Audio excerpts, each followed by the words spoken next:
يبقى بسرعة كده عشان نستفيد من الجدول ده. ازاي ارتب اولوياتي؟ نمرة 1، ابتدي بالمهم والمستعجل.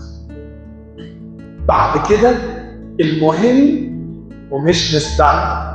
بعد كده في واحد بقى مستعجل بس مش مهم، وفي حاجة تاني لا مهمة ولا مستعجلة، اركنها على جنب خالص ما تخليهاش تاخد وقت. نمرة 2، اكتب في ورقة كده وانت قاعد، اكتب على الموبايل وانت قاعد. أو لو أنا النهارده مطلوب مني أعمل إيه؟ المفروض أعمل إيه النهارده؟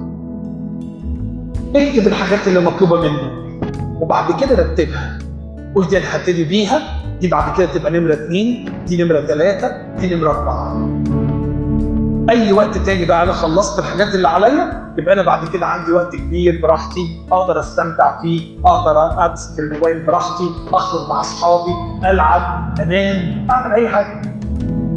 نمرة 3، ما تخليش حاجة تاخد وقت زيادة عن حدها.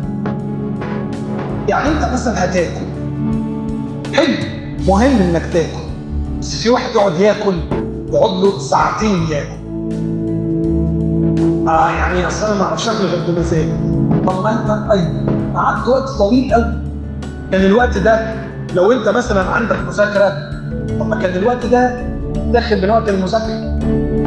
أو مثلا البيت طلب منك تشتري حاجة، رحت تشتري طلب، تقضي مصلحة، الحكاية تخلص في ربع ساعة، أنت قعدت فيها ساعة.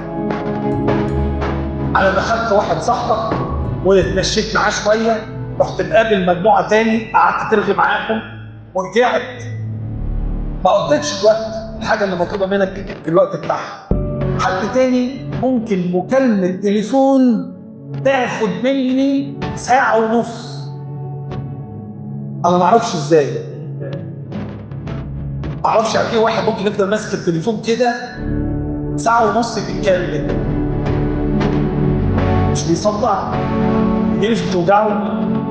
لا، في ناس عندها قدرات فظيعة يعني.